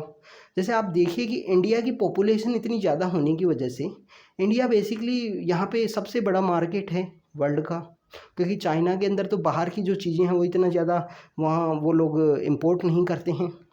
तो इंडिया एक काफ़ी बड़ा मार्केट होने की वजह से स्टूडेंट्स, आप देखिए कि जो सभी कंपनियां हैं वो हमसे कॉन्ट्रैक्ट कर सकती हैं, और इंडिया की जो कंडीशंस होती हैं उनके अकॉर्डिंग वो वर्क भी कर सकती हैं, क्योंकि इंडिया सबसे बड़ा मार्केट है प्रेजेंट समय में। चाहे आप इलेक्ट्रॉनिक्स से रिलेटेड कोई कंपनीज़ की बात कर लीजिए, चाहे आप किसी भी सेक्टर से रिलेटेड जो कंपनियां हैं उनकी बात कर लीजिए, तो उन्हीं के लिए इंडिया एक सबसे बड़ा मार्केट होने की वजह से, तो मार्केट का भी काफ़ी ज़्यादा इंपॉर्टेंस है यहाँ इंडस्ट्रीज़ के अंदर में। पावर सेक्टर, ज़मीन है, ज़मीन से जुड़े हुए जो यहाँ पे इश्यूज़ होते हैं, सिंगल विंडो क्लीयरेंस का जो कॉन्सेप्ट है बहुत सारे स्टेट्स के द्वारा दिया जाता है। ट्रांसपोर्ट के लिए तो स्टूडेंट सबसे ज़्यादा इम्पोर्टेंट है। जैसे हमारे ऑनरेबल प्राइम मिनिस्टर थे 2000 के समय में, उन्होंने एक स्कीम लॉन्च की थी, प्रधानमंत्री ग्राम सड़क योजना। प्रधानमंत्री ग्राम सड़क योजना बेसिकली क्यों स्टार्ट की गई थी स्टूडेंट्स, आप देखिए कि गाँव से जो शहर की जो दूरी है, कोई भी गांव है, उस गांव से जो वहाँ डिस्ट्रिक्ट हेडक्वार्टर है, जिला मुख्यालय जिसको बोलते हैं, कई कई मैक्सिमम तो आपको देखने को मिलेगा जो आपका डिस्ट्रिक्ट होगा वो डिस्ट्रिक्ट का ही आपका जो जगह होती है वो हेडक्वार्टर होता है मैक्सिमम जगह। कुछ कुछ जगह ऐसे होती हैं कि जैसे सपोज कीजिए कि कोई डिस्ट्रिक्ट है, डिस्ट्रिक्ट का नाम रामपुर है और रामपुर के अंदर ही कोई श्यामपुर नाम का एक बड़ा सिटी है, वो वहाँ पे डिस्ट्रिक्ट हेडक्वार्टर है। तो डिस्ट्रिक्ट हेडक्वार्टर को कुछ कुछ स्टेट्स में, कुछ कुछ डिस्ट्रिक्ट्स में आपको डिफरेंट सिटी के नाम से देखने को मिलेगा, पर मैक्सिमम अगर हम बात करें, मैक्सिमम आपको अगर जो डिस्ट्रिक्ट हेडक्वार्टर्स हैं वो ही देखने को मिलेंगे जिस नाम से डिस्ट्रिक्ट है। तो यहाँ पे स्टूडेंट्स देखिए सबसे इम्पोर्टेंट बात कि जो प्रधानमंत्री ग्राम सड़क योजना थी उसका जो मेन पर्पज़ एम ये था कि ऑल वेदर कनेक्टिविटी देनी है, कि ऑल वेदर, चाहे बारिश हो, चाहे गर्मी हो, चाहे सर्दी हो, सबसे ज़्यादा जो रोड हैं वो ख़राब कब होती हैं, बारिश के समय में, क्योंकि बारिश के समय में उनके टूटने के जो चांसेस होते हैं वो काफ़ी हाई होते हैं। तो स्टूडेंट्स ऑल वेदर कनेक्टिविटी इस वजह से देने की वजह से कोशिश की गई कि जो किसान हैं उनका जो सामान है, जो भी उनका फसल है या और भी कोई सामान है, तो वो प्रॉपर वे में उसका वेस्ट ना हो, वो ख़राब ना हो, उसको वो ट्रांसपोर्ट कर सकें, मार्केट के अंदर में वो सेंड कर सकें, उसको सेल कर सकें। तो इस वजह से ये जो कॉन्सेप्ट है ये स्टार्ट किया गया था, प्रधानमंत्री ग्राम सड़क योजना। तो वो ही यहाँ पे इंडस्ट्रीज़ के लिए है सेम कॉन्सेप्ट कि कितने बड़े बड़े जो हाईवेज़ हैं उनका जो डेवलपमेंट किया गया, हाईवेज़ का जो डेवलपमेंट किया गया हमारे जो कंट्री के अंदर में, जिसमें आप देखिए कि जो क्वाड्रिलेटरल हैं बेसिकली उस समय में जब अटल बिहारी, जो एनडीए की गवर्नमेंट थी, अटल बिहारी वाजपेयी हमारे प्राइम मिनिस्टर थे, तो उस समय में जो भारत जोड़ो परियोजना लॉन्च की गई थी, एक भारत जोड़ो जो परियोजना है उसके अंदर बेसिकली गोल्डन क्वाड्रिलेटरल 4 हमारे जो यहाँ पे जो बड़े बड़े हाईवे हैं भारत जोड़ो परियोजना के अंदर स्टार्ट किए गए, जिसके अंदर इंडिया को कनेक्ट करना था, अच्छे से कनेक्ट करने से रिलेटेड वहाँ पे जो हाईवे हैं वो स्टार्ट किए गए। वो बिज़नेस के लिए काफ़ी ज़्यादा इंपॉर्टेंट है स्टूडेंट्स ये हाईवे। जैसे आप देखिए कि अभी प्रेजेंट जो गवर्नमेंट है उनके द्वारा बहुत सारे ऐसे हाईवे जो लॉन्च किए जा रहे हैं, जैसे छोटे छोटे हाईवे। जैसे आप देखिए कि जो सदर्न इंडिया है वहाँ भी ऐसे कुछ क्वाड्रिलेटरल बना दिए गए हैं। जैसे चेन्नई से अगर कोची का है, और इसके अलावा चेन्नई से बेंगलोर है, इस तरीके की जो वहाँ पे जो छोटे छोटे एरियाज़ में जो सिटीज़ हैं उनका डेवलपमेंट किस तरीके से हुआ है, उनकी किस तरीके की लोकेशन है, उनको वहाँ कनेक्टिविटी करने के लिए। जैसे कोयम्बटूर नाम की एक जगह है, कोयम्बटूर अगर आपने सुना हो तो हमारी जो ऑटोमोबाइल इंडस्ट्री है उसके लिए काफ़ी इंपॉर्टेंट इंडस्ट्री है कोयम्बटूर। कोयम्बटूर तमिलनाडु के अंदर आपको देखने को मिलेगा, काफ़ी अच्छी जगह है, कभी आपका जाना हो तो ज़रूर जाइए वहाँ पे। तो कोयम्बटूर नाम की जो जगह है उनको इस तरीके से जो रोड है उनसे कनेक्ट कर दिया गया है प्रॉपर वे में। तो अपना जो सामान है जो रोड के थ्रू में, ज़मीन के थ्रू में अपना जो सामान है वो मार्केट के अंदर में सेंड कर सकते हैं। स्टूडेंट्स ये जो इंडस्ट्रीज़ जो हैं आप कमेंट सेक्शन के अंदर ज़रूर बताना, जितनी भी हम इंडस्ट्रीज़ की बात कर रही हैं, चाहे शुगर बेस्ड इंडस्ट्री हो, चाहे ऑटोमोबाइल बेस्ड इंडस्ट्री हो, फार्मास्यूटिकल बेस्ड इंडस्ट्री हो, सीमेंट बेस्ड इंडस्ट्री हो, राइस की इंडस्ट्री हो। राइस की भी इंडस्ट्री होती हैं, बहुत सारी मिल लगती हैं। राइस हम जो बेसिकली जो खेत से जो चावल उगाया जाता है उससे काफ़ी डिफरेंट होता है जो चावल हम पकाते हैं, क्योंकि इसका पॉलिशिंग होता है वो डिफरेंट होता है खेत वाला चावल। उसके बाद में ये मील के अंदर जाता है, इसका पॉलिशिंग होता है। तो ये जो जितनी भी इंडस्ट्रीज़ हैं इनके बारे में अगर आपको ज़रूरत है तो आप कमेंट सेक्शन के अंदर बताना। इन सभी इंडस्ट्रीज़ से रिलेटेड कुछ 10-15 वीडियो बनेंगे, तो आपके लिए छोटे छोटे वीडियो बना दिए जाएंगे, उसमें बता दिया जाएगा कि आप बेसिकली आपको देखना चाहिए या नहीं देखना चाहिए इंडस्ट्रीज़ के बारे में, क्या क्या पॉइंट्स पे प्रिपेयर करना चाहिए। कि कोई कॉटन इंडस्ट्री है अहमदाबाद के अंदर में, टेक्सटाइल बेस्ड इंडस्ट्री है, तो उसका डेवलपमेंट वहाँ पे क्यों हुआ इन रीजन्स के लिए, क्योंकि इंडस्ट्री जो लोकेशन है वो हमारा टॉपिक है GS1 के अंदर में। तो उसी को देखते हुए आपको ये बता रहा हूँ। आप कमेंट सेक्शन के अंदर ज़रूर बताना, अगर आपको लगता है बनाने के लिए तो अभी आपके लिए हम बना देंगे। नहीं, मेंस के जब टॉपिक्स हम कवर करेंगे तो उस समय में आपको और भी अच्छे डिटेल से इन सभी टॉपिक्स के बारे में पढ़ाया जाएगा। तो स्टूडेंट्स हम बेसिकली यहाँ पे वर्ल्ड के अंदर में बताया गया है कि वर्ल्ड के अंदर में कुछ इंडस्ट्रीज़ हैं उनकी लोकेशन के बारे में यहाँ बताया गया है। तो स्टूडेंट्स आप देखिए कि सबसे ज़्यादा आपको जो ब्लैक है वो कलर कहाँ पे दिखाई दे रहा है। आप देखिए कि आपको USA का जो एरिया है, जो कनाडा एंड USA का जो एरिया है, ये ग्रेट लेक वाला एरिया है। तो ग्रेट लेक वाला जो एरिया है यहाँ पे जो इंडस्ट्रीज़ का जो डेवलपमेंट हुआ USA के अंदर में, तो ये इसकी जो इकोनॉमी है उसके लिए कितना इंपॉर्टेंट रोल प्ले किया है। ग्रेट लेक वाला जो एरिया है स्पेशल आप देखिए, ये जो ग्रेट लेक वाला जो एरिया है यहाँ पे किस तरीके से वहाँ डेवलपमेंट हुआ है। अगर हम बात करें इंडिया के अंदर, यहाँ गुजरात और महाराष्ट्र का एरिया है उसको दिखाया गया है कि उस तरीके से वहाँ डेवलपमेंट हुआ। प्रेजेंट समय में जो चेन्नई के एरिया के बारे में भी जो ब्लैक यहाँ पे पॉइंट किया गया है कि वहाँ भी डेवलपमेंट चल रहा है। कम्प्लीटली जो अफ्रीका का जो रीजन है वो आपको यहाँ पे ब्लैंक दिखाई दे रहा है। कुछ कुछ एरियाज़ हैं जहाँ पे आपको रेयरली कुछ इंडस्ट्रीज हैं उनका डेवलपमेंट दिखाई दे रहा है। तो इन स्टूडेंट्स जितना इंडस्ट्री का डेवलपमेंट होगा, कंट्री की जो इकोनॉमी है, कंट्री का जो वर्क है, कंट्री की जो लेबर के लिए फाइनेंस है, इन सब का जो वर्क है जो कम्प्लीटली एक दूसरे के ऊपर डिपेंड करती हैं चीज़ें, और जो ओवरऑल कंट्री का प्रोग्रेस यहाँ आपको देखने को मिले। क्योंकि आप देखिए कि मनी कितना इंपॉर्टेंट है। अगर मनी है तो आपका जो जितने भी जो ह्यूमन डेवलपमेंट के जो इंडिकेटर हैं, चाहे एजुकेशन हो, चाहे आप इंडिकेटर की बात करें अच्छा खाना खाना हो, अच्छे कपड़े पहनना हो, ये जो भी इम्पोर्टेंट चीज़ें हैं आपकी जो लाइफ स्टाइल को चेंज करने के लिए, उनके लिए मनी काफ़ी सर्वाइवल है। बट अगर हम बात करें कि जो फिलोसफिकल टॉपिक है उसके अगेंस्ट भी है ये बातें कि कलेक्शन ऑफ मनी वो डिज़ायर को आपकी नहीं कंप्लीट कर सकता, और सोरो का जो बिहाइंड में जो रीजन है वो तो डिज़ायर ही है, वो बहुत सारा आपकी जो इच्छा है वो ही एक रीजन है। तो ये जो भगवान बुद्ध के जो संदेश हैं उनके तो ये खिलाफ है। बट एक सफिशेंट मनी होना चाहिए लाइफ को, अगर आपको अच्छे से बैलेंस वे में जीना है तो उसके लिए कुछ अमाउंट सफिशेंट मनी होना ही चाहिए आपके लिए। तो उसी के लिए बेसिकली बातें हैं। तो स्टूडेंट्स अब हम स्टार्ट करते हैं। सबसे पहले यहाँ पे बात करेंगे कि इंडिया के अंदर में जो इंडस्ट्रीज़ का जो लोकेशन है वो कहाँ कहाँ पे है। सबसे पहले आपको देखिए कि जो बॉम्बे का इलाका है, पुणे का जो इलाका है, बॉम्बे और पुणे का जो क्लस्टर के रूप में डेवलपमेंट हुआ है एक इंडस्ट्री के रूप में, प्रेजेंट समय में जो पुणे है वो तो सॉफ्टवेयर इंडस्ट्री के रूप में काफ़ी ज़्यादा डेवलपमेंट आपको देखने को मिलता है कि सॉफ्टवेयर के बहुत सारे जो वर्क हैं वो वहाँ पे देखने को मिलेंगे। इसके अलावा बेंगलोर भी बेसिकली बॉम्बे और बेंगलोर के बीच में एक फुल्ली कनेक्टिविटी है यहाँ पे। फुल्ली कनेक्टिविटी किस तरीके से, क्योंकि यहाँ पे बेंगलोर और बॉम्बे के बीच में जो इंडस्ट्रीज़ का जो डेवलपमेंट हुआ, जैसे अगर हम बात करेंगे जो हैवी इंडस्ट्रीज़ हैं उनका डेवलपमेंट आपको गुजरात और महाराष्ट्र में देखने को मिलेगा, बट अब जो प्रेजेंट समय में जो इलेक्ट्रॉनिक्स इंडस्ट्री हैं उनका जो डेवलपमेंट है वो आपको बेंगलोर के अंदर देखने को मिलेगा।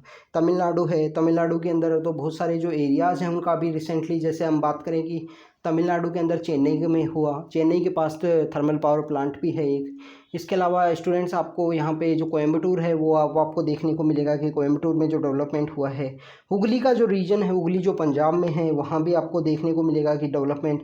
अहमदाबाद, बड़ोदरा का जो रीजन है, छोटा नागपुर जो इंडस्ट्रियल बेल्ट है, विशाखापट्टनम, गुंटूर, दिल्ली के अंदर भी आपको यहाँ पे जो एनसीआर का जो एरिया है, गुड़गांव के अंदर आपको अभी प्रेजेंटली जो सॉफ्टवेयर इंडस्ट्रीज़ हैं उनका यहाँ पे आपको काफ़ी ज़्यादा जो चलन है, काफ़ी ज़्यादा जो इंडस्ट्रीज़ हैं उनकी आपको यहाँ देखने को मिलेगा। इसके अलावा Gurugram basically tourism based industry भी है। तो गुरुग्राम के अंदर खुद के अंदर तो कुछ नहीं है टूरिज़्म का, बट जो कोई लोग ट्रैवल करते हैं उनके लिए दिल्ली, जैसे आप देखिए कि आगरा कभी आप गए हो तो अगर आप आगरा का देखोगे तो आपको वहाँ पे जो इंडस्ट्री है, जो वहाँ पे आगरा का जो इकोनॉमी है कम्प्लीटली वो होटल इंडस्ट्री के ऊपर कम्प्लीटली डिपेंडेंट है, क्योंकि वहाँ पे टूरिस्ट काफ़ी लोग आते हैं। काफ़ी लोग टूरिस्ट आने की वजह से ये हमारे यहाँ पे एक ट्रायंगल भी बोला जाता है। ये जैसे दिल्ली है, ये जयपुर है और ये आगरा है, इसको एक ट्रायंगल के रूप में भी बोला गया है कि ये बेसिकली एक ट्रायंगल बना है हमारे यहाँ पे टूरिस्ट लोगों के लिए। तो इसी वजह से ये जो कुछ सेक्टर्स हैं, जैसे हमारे दिल्ली एनसीआर के कुछ सेक्टर्स हैं, उनका ओवरऑल डेवलपमेंट हो गया दिल्ली की वजह से, क्योंकि आपको दिल्ली के जो चारों तरफ कुछ 5 सिटीज़ देखने को मिलेंगी। इन 5 सिटीज़ का अच्छे से डेवलपमेंट हुआ है। और जो कुछ हैवी इंडस्ट्रीज जो पहले फरीदाबाद के अंदर हुआ करती थी, राजदूत नाम की कुछ बाइक का कुछ इंडस्ट्रीज हुआ करती थी वहाँ पे, वो अभी उस तरीके की जो इंडस्ट्री हैं, जो हैवी इंडस्ट्री जिनको बोलते हैं, वो बेसिकली अभी हरियाणा के अंदर एक दूसरा सिटी है बहादुरगढ़, वहाँ पे शिफ्ट हो गई हैं। वो दिल्ली के ही टच में है वो सिटी। तो इस तरीके से आपको इन इंडस्ट्रीज़ के बारे में जानने को मिलेगा। इन इंडस्ट्रीज़ के बारे में जब हम हायर स्टैंडर्ड की जो बुक्स हैं वो जब रीड करेंगे, DR खुल्लर हैं या और कोई दूसरी किताबें हैं, उनके बारे में जब रीड करेंगे तो इनके बारे में और डिटेल में रीड करेंगे। स्टूडेंट्स आप कमेंट सेक्शन के अंदर ज़रूर बताना जो हमारे एग्ज़ाम के पर्पज़ से जो इंडस्ट्री जो इम्पोर्टेंट हैं उन सबको आपके लिए हम यहाँ पे आपके लिए कवर करेंगे, आपके लिए बताएंगे कि आपको अभी वो लेक्चर्स ही इंडस्ट्री बेस्ड लोकेशन से रिलेटेड। अब दूसरी सबसे बड़ी इंपॉर्टेंट बात ये आती है स्टूडेंट्स, ये तो हमने देखा इंडस्ट्रीज़ का जो डेवलपमेंट है वो क्लस्टर के रूप में कहाँ पे उनका डेवलपमेंट हुआ है। दूसरी इंपॉर्टेंट ये बात है कि जो मेजर इंडस्ट्री हैं, मेजर इंडस्ट्री कौन कौन सी हैं, आयरन है, स्टील है। जैसे स्टूडेंट्स हमारा एक इंडेक्स भी निकलता है, IIP इंडेक्स है, इंडेक्स ऑफ इंडस्ट्रियल प्रोडक्शन से रिलेटेड है IIP इंडेक्स। तो IIP इंडेक्स के अंदर हमारी जो कोर इंडस्ट्री हैं, 8 टोटल कोर इंडस्ट्री होती हैं, उन कोर इंडस्ट्रीज़ के बारे में बताया गया है उस IIP इंडेक्स में। तो कौन कौन सी कोर इंडस्ट्री हैं इनके बारे में आप कमेंट सेक्शन के अंदर ज़रूर बताना स्टूडेंट्स कि कौन कौन सी हैं जो कोर इंडस्ट्री हैं, जिसको अब मैं आपको एक हिंट दे देता हूँ कि 3 इंडस्ट्री तो C से शुरू होती हैं, जिसमें से है कोल है, क्रूड ऑयल है और एक है सीमेंट। कोल, क्रूड ऑयल और सीमेंट, तो ये 3 इंडस्ट्री तो ये हैं। बाकी बची हुई जो कोर इंडस्ट्री हैं वो आप बताओगे कमेंट सेक्शन के अंदर। तो ये जो मेजर जो इंडस्ट्रीज़ हैं इनका जो डेवलपमेंट है वो किस तरीके से हुआ, कहाँ पे हुआ, तो उन सब इंडस्ट्रीज़ के बारे में यहाँ पे हम देखते हैं स्टूडेंट्स। सबसे पहले यहाँ पे बताया गया है उस इंडस्ट्रीज़ से पहले कि इंडस्ट्रीज एरियाज़ में आपको डिजास्टर के रूप में भी देखने को मिलता है कभी कभी। स्टूडेंट्स इंडस्ट्रियल एरिया और उससे रिलेटेड जो डिजास्टर होते हैं ये एक कंसर्न भी है अभी प्रेजेंट समय में। अगर हम बात करें पिछले 1 या 2 साल के अंदर आपको बहुत सारे इंडस्ट्रीज़ के अंदर में आपको कोई ना कोई डिजास्टर ज़रूर देखने को मिला होगा। चाहे आप कहीं पे बॉयलर का फट जाना, 10-20 लोगों की डेथ हो जाना, या कहीं पे जिलेटिन ब्लेड की वजह से कुछ हो जाना, तो इस तरीके से लोगों की डेथ भी हो रही हैं। तो ये हमारे इंडस्ट्रियल सेक्टर्स के लिए काफ़ी ज़्यादा एक कंसर्न भी है कि यहाँ पे जो इंडस्ट्रियल एरिया है वहाँ पे ब्लास्ट होना। दूसरी इम्पोर्टेंट बात कि आप देखिए कि जो कोविड-19 का जो समय है था, वो तो विशाखापट्टनम में किस तरीके से वो गैस का लीकेज हुआ था। इसी तरीके से 1984 में इस देश के अंदर में एक जगह है भोपाल, झीलों की नगरी भी बोलते हैं वैसे उसको, काफ़ी अच्छी जगह बताते हैं, मैं कभी जा नहीं पाया। तो जो भोपाल नाम की जगह है, राजा भोज, वहाँ पे लेक भी है, राजा भोज का काफ़ी ज़्यादा वहाँ पे इन्फ्लुएंस रहा है। अभी भोपाल के पास में एक जो रेलवे स्टेशन है उसका जो नेम है वो भी चेंज किया गया है। आपका अगर आपको पता हो, आपने कल्चर के बारे में रीड किया हो, तो भोपाल की जो जगह है, भोपाल में स्टूडेंट्स क्या हुआ कि एक यूनियन कार्बाइड नाम की एक कंपनी थी। यूनियन कार्बाइड नाम की जो कंपनी थी, उस कंपनी के अंदर जो 2 जो दिसंबर है 1984 का, या 3 दिसंबर भी बोलते हैं कहीं कहीं पर, कहीं कहीं किताबों में उसको 3 दिसंबर भी मेंशन किया गया है। तो वहाँ पे नाइट को यहाँ लीकेज होता है और एक जो गैस है उसका लीकेज होता है। स्टूडेंट्स आपको पता होगा, अगर आपने 12th लेवल पे जो एग्ज़ाम होते हैं मेडिकल के एग्ज़ाम, जैसे हम बात करें कि जो नीट का एग्ज़ाम होता है, इसके अलावा जो आईआईटी का एग्ज़ाम होता है, तो इन्हें पेपर्स के अंदर में एक क्वेश्चन ज़रूर पूछ लिया जाता है कि जो भोपाल गैस जो ट्रेजेडी हुआ था, उस ट्रेजेडी के समय में कौन सी जो गैस है उसका लीकेज हुआ। तो स्टूडेंट्स ये एक कॉमन क्वेश्चन है, अल्टरनेट ईयर्स में पूछ लिया जाता है 2-4 साल के अंदर कभी ना कभी। तो वो जो गैस है उसका जो नाम है वो है मिथाइल आइसोसाइनाइड। मिथाइल आइसोसाइनाइड नाम की जो गैस है उसका लीकेज हुआ था उस भोपाल गैस ट्रेजेडी के अंदर में। तो स्टूडेंट्स ये जो इंडस्ट्रीज़ हैं, इनसे रिलेटेड जो हजार्ड्स हैं, ये काफ़ी ज़्यादा कंसर्न्स हैं। विदेशों के अंदर भी हमको देखने को मिलते हैं, जैसे न्यूक्लियर जो रिएक्टर्स हैं उनके अंदर में जिस तरीके से डिजास्टर्स हैं, वो अभी रिसेंटली यूक्रेन के अंदर जो एक इशू चल रहा है। इसके अलावा आप देखिए कि जो चेरनोबिल नाम की जो जगह थी वहाँ पे जो डिजास्टर हुआ था। इसके अलावा अगर हम बात कर लेंगे फुकुशिमा जो जगह है 2012 के अंदर जापान के अंदर, जहाँ पे जो न्यूक्लियर रिएक्टर के अंदर लीकेज हुआ था। तो इस तरीके के जो यहाँ डिजास्टर आपको देखने को मिलते हैं। तो इनसे रिलेटेड मेंस का ये टॉपिक है, मेंस में इससे रिलेटेड क्वेश्चंस वो पूछे जा सकते हैं। तो आपको इस टॉपिक के बारे में 2-4 आंसर लिख के शॉर्ट नोट बना के आपको तैयार कर लेना चाहिए जब भी आप मेंस के लिए प्रिपेयर कर रहे हो अच्छे से, क्योंकि इस तरीके के जो क्वेश्चन हैं वो आपको पता होना चाहिए कि इनसे टैकल करने के लिए गवर्नमेंट के द्वारा क्या मैनुअल इशू किया गया है, गवर्नमेंट के द्वारा क्या गाइडलाइन है वहाँ पे इंडस्ट्रियल जो हैजार्ड हैं उनको देखने के लिए। क्योंकि केमिकल का जो वेस्ट है इंडस्ट्रीज़ के अंदर वो भी एक बहुत बड़ा कंसर्न है। जैसे आप देखिए कि पंजाब के अंदर एक एरिया है भटिंडा, भटिंडा के अंदर आपको जो कैंसर के जो पेशेंट्स हैं वो काफ़ी ज़्यादा देखने को मिलेंगे स्टूडेंट्स। अभी प्रेजेंट समय में तो नहीं है, अभी से कुछ साल पहले हुआ करते थे। पंजाब से और बीकानेर के लिए एक ट्रेन चलती है, पंजाब से राजस्थान का जो बीकानेर का जो हिस्सा है वहाँ जो डिस्ट्रिक्ट है वहाँ के लिए एक ट्रेन चलती है। बेसिकली वहाँ पे कैंसर का कुछ इलाज किया जाता है, कोई संस्था है उसके द्वारा कैंसर का वहाँ पे इलाज किया जाता है। तो जो पंजाब के भटिंडा से जो बीकानेर के लिए जो ट्रेन जाती है, उस ट्रेन को बेसिकली एक कैंसर ट्रेन के नाम से जाना जाता है। तो वो वहाँ से कुछ पेशेंट्स जाते हैं। एक मूवी भी आई थी, अरशद वारसी का कोई मूवी था, आई थिंक अरशद वारसी की कोई मूवी थी, उसके अंदर ये मूवी के अंदर ये बताया गया था कि लोग वहाँ मिलते हैं तो एक दूसरे से पूछते हैं कि आपका कौन सा स्टेज है। लोग इस तरीके से बात करते हैं, हाय हेलो आपका कौन सा स्टेज है, 3rd स्टेज या 2nd स्टेज। तो आप इस तरीके से जो मूवीज़ हैं, या आपको कहीं ना कहीं कुछ ना कुछ सीखने को ज़रूर मिलता है अगर आप अच्छे से देखें तो। स्टूडेंट्स इससे रिलेटेड एक बार इंडिया टुडे ने भी एक बार कुछ स्टोरी की थी, कुछ इंडिया टुडे ने भी कवर किया था कि भटिंडा के अंदर किस तरीके से जो कैंसर के जो पेशेंट्स हैं वो इंक्रीज हुए थे। वो एक टू मच जो न्यूट्रिशन है उसका भी यूज़ करना एक रीज़न था इसके बिहाइंड में। तो इन सब टॉपिक्स के बारे में आपको लिटिल बिट नॉलेज होना चाहिए स्टूडेंट्स। भटिंडा वैसे भी काफ़ी फेमस है, एक कांडला जो इलाका है गुजरात के अंदर में, और भटिंडा से रिलेटेड एक हमारी पाइपलाइन भी है। जब हम एनर्जी सेक्टर को कवर करेंगे, कांडला भटिंडा पाइपलाइन जो काफ़ी इंपॉर्टेंट है हमारे जो वेस्टर्न रीजन दिल्ली एनसीआर के लिए, जो यहाँ पे पानी का जो बेसिकली जो क्रूड ऑयल को जो रिफाइनिंग के अंदर चेंज किया जाता है, वहाँ पे क्रूड ऑयल को फिर चेंज किया जाता है पानीपत के अंदर में, पानीपत रिफाइनरी है और मथुरा के अंदर भी रिफाइनरी है। तो इन सब जो टॉपिक्स हैं इनको हम कवर करेंगे जब हम एनर्जी सेक्टर को रीड करेंगे। एनर्जी सेक्टर को हम रीड करेंगे हायर स्टैंडर्ड की किताबों में, इंडिया के अंदर कौन कौन सी पाइपलाइन है, इन सब के बारे में। तो स्टूडेंट्स अभी हम चलते हैं, हम कोल और हमको स्टील जो इंडस्ट्री है उसके बारे में रीड करना है, आयरन और स्टील इंडस्ट्री के बारे में रीड करना है, सॉरी स्टूडेंट्स। तो इंडिया में जो आयरन और स्टील इंडस्ट्री हैं वो बेसिकली यहाँ पे कहाँ डेवलपमेंट हुआ, इनका किस तरीके से डेवलपमेंट हुआ। इसके अलावा आपको अगर बात करें कि इन्हीं के जो सिमिलर में वर्ल्ड के अंदर में कहाँ इनका डेवलपमेंट हुआ है, कौन सा ऐसा सिटी है जहाँ पे जो आयरन और स्टील इंडस्ट्री है उसका डेवलपमेंट अच्छे से हुआ है, तो उन सब टॉपिक्स के बारे में भी यहाँ पे हम बात करेंगे। जैसे और इंडस्ट्री होती हैं स्टूडेंट्स, उसी तरीके से जो आयरन और स्टील इंडस्ट्री है उसके भी बहुत सारे इनपुट आउटपुट, कुछ प्रोसेस से रिलेटेड कुछ जो पार्ट होते हैं जो इससे होते हैं। ये एक फीडर इंडस्ट्री है जिसके जो प्रोडक्ट हैं वो रॉ मटेरियल के रूप में यूज किए जा सकते हैं दूसरी इंडस्ट्री के अंदर में।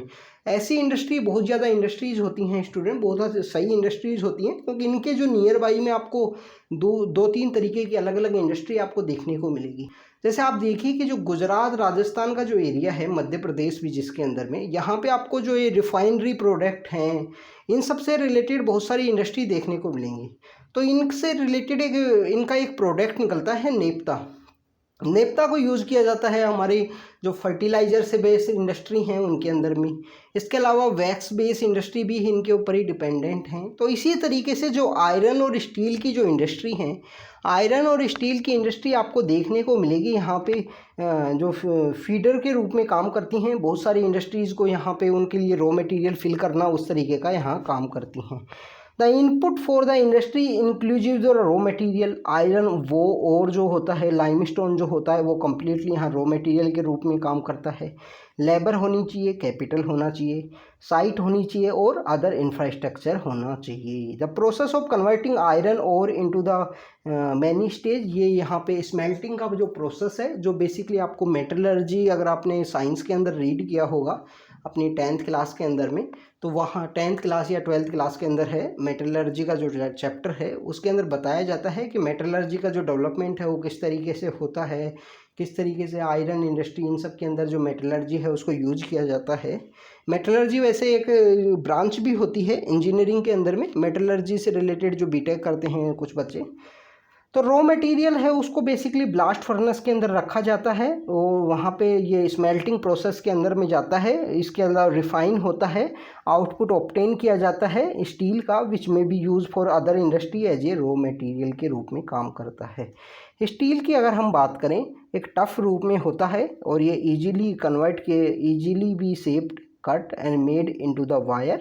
Especially alloy of steel can be made by adding a small amount of other metals such as the aluminium, nickel, copper। इस तरीके की बहुत सारी चीज़ें ऐड करके एक दूसरा जो प्रोडक्ट है वो यहाँ पे बनाया जाता है, वो यहाँ पे गेन किया जाता है। जो बेसिकली हम बात करें स्टील के अंदर में कोई दूसरा यहाँ पे जो मिक्स करके, स्टील को बेसिकली ऑफ्टन यूज किया जाता है backbone of the modern industry. Almost everything we use is either made of iron, steel has been made with a tool and machinery of these metals, ship, trains, trucks. हम basically यहाँ कहने की बात ये है स्टूडेंट्स कि आपको देखने को मिलेगा कि जितना भी आप कुछ देखते हो कोई ना कोई जो चीज़ है वो बेसिकली, जैसे हम बात करें गाड़ी की बात कीजिए, आप ट्रक की बात कीजिए, रेलवे लाइन की बात कीजिए, ये कहीं ना कहीं जो आयरन और स्टील इंडस्ट्री हैं इन्हीं की बनी होती हैं, इन्हीं के रॉ मटेरियल का कहीं ना कहीं इनमें यूज़ होता है, डायरेक्टली ना तो इनडायरेक्टली कहीं ना कहीं इनका यूज़ होता है। इवन द अगर हम बात करें कि जो सेफ्टी पिन है, जो नीडल है, अगर हम पेन के अंदर भी जो नीडल यूज कर रहे हैं ये भी इन्हीं का ही बना होता है। ऑयल वो अगर बात करें जो तेल के कुएँ होते हैं उनको ड्रिल किया जाता है with steel machinery, steel pipeline transport the oil, minerals are mined with the steel equipments. तो ये बेसिकली बताया गया है कि फार्म सेक्टर के अंदर पे आप जो हल है उसको यूज करते हो वो स्टील का बना होता है, जो मशीन है जो सभी हैं वहाँ पे आप स्टील इंडस्ट्री सबसे इम्पोर्टेंट इंडस्ट्री बताई गई है कि वो डेवलपमेंट के लिए काफ़ी ज़्यादा इंपॉर्टेंट है, क्योंकि सभी सेक्टर्स में उसी का यूज़ है। तो लार्ज बिल्डिंग है वहाँ भी स्टील का यूज़ किया जाता है। तो ये सब स्टील के बारे में यहाँ बताया गया है। अगर हम बात करें कि इंडिया में जो स्टील इंडस्ट्री है उसका जो डेवलपमेंट है वो कहाँ कहाँ हुआ है, ये भी काफ़ी ज़्यादा इंपॉर्टेंट है कि इंडिया में स्टील का जो डेवलपमेंट है वो कहाँ हुआ है। क्योंकि चीप लेबर है इंडिया में, रॉ मटेरियल है, ट्रांसपोर्ट का सिस्टम है, मार्केट है, तो इसकी वजह से प्रोड्यूसिंग सेंटर हैं कुछ डेवलप हुए हैं। जैसे भिलाई है, भिलाई नाम की जगह है, दुर्गापुर है, बुरनपुर है, जमशेदपुर है, राउरकेला है, बोकारो है। ये कुछ ऐसे रीजन हैं जो आयरन और स्टील इंडस्ट्री के लिए काफ़ी ज़्यादा डेवलप हुए हैं।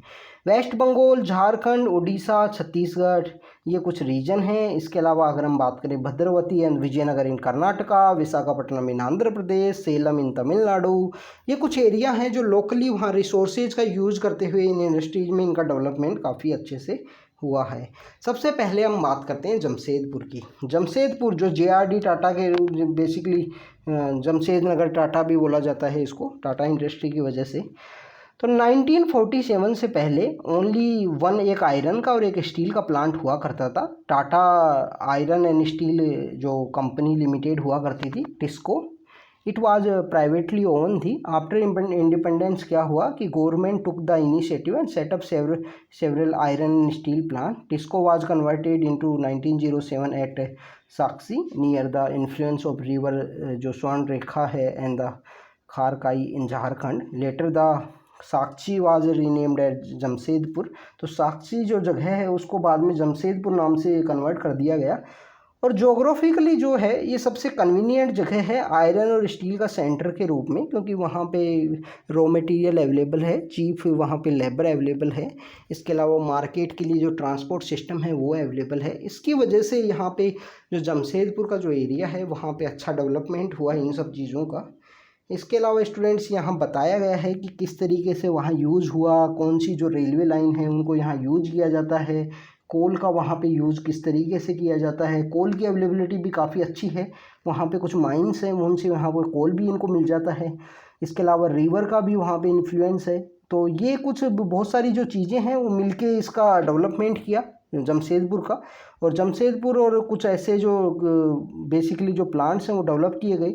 They produce the chemical locomotive parts, agriculture equipment, machinery, इसके अलावा टिन प्लेट, केबल, वायर, इस तरीके की जो बहुत सारी जो चीज़ें हैं वो इनके द्वारा डेवलप की जाती हैं। और आयरन और स्टील इंडस्ट्री है, इसका जो डेवलपमेंट होता है जो ओपन करता है door to the rapid industrial development in India. Almost all sectors of Indian industry depend heavily on the iron और steel industry for their basic infrastructure. तो ये बात बताई गई है कि आयरन और स्टील इंडस्ट्री इकोनॉमी के डेवलपमेंट के लिए किस तरीके से इम्पोर्टेंट है, किस तरीके से इन इंडस्ट्रीज़ के द्वारा और इंडस्ट्रीज़ का जो डेवलपमेंट है वो किया जाता है। स्टूडेंट्स इसी तरीके से एक जो जगह है पीट्सबर्ग की नाम की जो जगह है वो यहाँ पे डेवलपमेंट हुआ उसका, अमेरिका के अंदर में, आयरन और स्टील इंडस्ट्री के अंदर में। तो ये इम्पोर्टेंट स्टील सिटी बोलते हैं इसको, USA का, यूनाइटेड स्टेट ऑफ अमेरिका का, पीट्सबर्ग को। यहाँ पे बताया गया है कि पीट्सबर्ग जो लोकेशन है उसका वो उसको एडवांटेज है, कुछ रॉ मटेरियल उनका अवेलेबल है वहाँ पे, जो आयरन की जो माइंस है वहाँ पे। इसके अलावा हम बात करें कि जो बेसिकली इंडिया के अंदर जो डायमीटर्स हैं वो सब वहाँ पे अवेलेबल हैं, और इसी की वजह से वहाँ भी जो डेवलपमेंट है वो काफ़ी अच्छे से हो पाया। जो बेसिकली पीट्सबर्ग नाम की जगह है USA के अंदर में। ये स्टूडेंट्स फिर इसके बाद में जो टेक्सटाइल इंडस्ट्री है उससे रिलेटेड यहाँ बताया गया है कि जो टेक्सटाइल इंडस्ट्री है उसका डेवलपमेंट किस तरीके से हुआ, तो उनके बारे में यहाँ मैप के अंदर बताया गया है। तो इंडिया में जो टेक्सटाइल इंडस्ट्री है वो कॉटन का जो प्रोडक्शन आपको महाराष्ट्र और गुजरात के एरिया में देखने को मिलता है। तो कॉटन इसके लिए एक रॉ मटेरियल के रूप में काम करता है, रॉ मटेरियल के रूप में काम करेगा तो यहाँ किसी भी इंडस्ट्री के लिए जो डेवलपमेंट है उसके लिए काफ़ी इंपॉर्टेंट रोल प्ले करेगा कॉटन यहाँ पे। तो स्टूडेंट्स ये एक बेसिकली कॉटन इंडस्ट्री के बारे में बताया कि cotton textile industry basically India में जो क्लॉथ है, weaving cloth from yarn is ancient art है। सबसे ज़्यादा गांधी जी द्वारा भी जो चरखा है वो चलाया गया है, और चरखे को बेसिकली एक इंडिपेंडेंस जो आत्मनिर्भर का जो बात अभी प्रेजेंट समय में चलती है तो गांधी जी द्वारा जो चरखा जो चलाया गया वो आत्मनिर्भरता का एक संकेत था कि किस तरीके से आत्मनिर्भर होना ज़रूरी है, अपना अपना काम खुद करना, स्वयं स्वयं के ऊपर निर्भर होना, वो भी काफ़ी ज़्यादा इम्पोर्टेंट है। तो इसी तरीके से यहाँ पे आयरन और जो कॉटन और टेक्सटाइल इंडस्ट्री है उसकी बात की गई है। कॉटन और टेक्सटाइल जो धागे से जो कपड़ा बनाना एक पुरानी आर्ट बताई गई है। कॉटन, वूल, सिल्क, जूट, ये जो बहुत सारी चीज़ें हैं उनको मिक्स करते हुए क्लॉथ बनाया जाता था। टेक्सटाइल इंडस्ट्री को डिवाइड किया गया है रॉ मटेरियल की बेसिस पे। फाइबर से जो रॉ मटेरियल बनते हैं वो टेक्सटाइल इंडस्ट्री हैं। फाइबर कैन भी नेचुरल और मैन मेड हो सकता है। नेचुरल जो फाइबर हैं जिसमें हम बात करें वूल है, वूल का जो यहाँ बेसिकली ऊन जिसको बोलते हैं, ऊन जो होता है, सिल्क है, कॉटन है, लाइन्स है, जूट है, ये कुछ नेचुरल फाइबर हैं। मैन मेड फाइबर्स की बात करें जो नाइलॉन है, पॉलिस्टर है, रेयॉन है, ये कुछ मैन मेड फाइबर्स हैं। कॉटन टेक्सटाइल इंडस्ट्री सबसे ओल्डेस्ट टेक्सटाइल इंडस्ट्री है वर्ल्ड के अंदर में। और इंडस्ट्रियल रिवॉल्यूशन से पहले cloth are made using the hand spinning technique. जो व्हील है, लूम्स है, उनको यूज किया जाता था। यहाँ पे हाथ से जो कपड़े बनाए जाते थे। पर 18वीं शताब्दी में जिस तरीके से जो इंडस्ट्रियलाइजेशन हुआ, जो यहाँ इंडस्ट्रियलाइजेशन की वजह से जो कॉटन टेक्सटाइल इंडस्ट्री हैं पहले ब्रिटेन के अंदर में, उसके बाद में जो वर्ल्ड के और जो पार्ट हैं, जैसे बात करें कि जो इंडिया के अंदर में, चाइना के अंदर में, जापान के अंदर में। जापान के अंदर तो एक काफ़ी अच्छी फेमस सिटी भी है यहाँ पे, ओसाका नाम की एक सिटी है। ओसाका वैसे आपको जो अगर अपने IR को अगर आपने फॉलो किया है तो ओसाका ट्रैक नाम से आपको एक चीज़ है वो जानने को मिलेगी। अभी रिसेंटली IR के अंदर काफ़ी ज़्यादा मेंशन है ओसाका ट्रैक से रिलेटेड। तो ओसाका नाम की जो सिटी है जापान के अंदर में, तो वहाँ पे जो कॉटन इंडस्ट्री है, जो टेक्सटाइल बेस इंडस्ट्री है, उनका जो डेवलपमेंट बाद में लेटर फेज में हुआ। स्टार्टिंग में तो ये ब्रिटेन के अंदर ही आपको देखने को मिलेगा। USA सबसे इसके इम्पोर्टेंट पार्ट थे कॉटन टेक्सटाइल इंडस्ट्री के। अगर हम बात करें कि इंडिया के अंदर में, तो ग्लोरियस ट्रेडिशन रहा है इंडिया के अंदर में। तो जो क्वालिटी ऑफ कॉटन, जो excellent quality of cotton textiles का यहाँ ब्रिटिश एरा से पहले भी। इसके अलावा Indians hand spun and the hand woven जो क्लॉथ है वो ऑलरेडी उनका वाइड मार्केट हुआ करता था।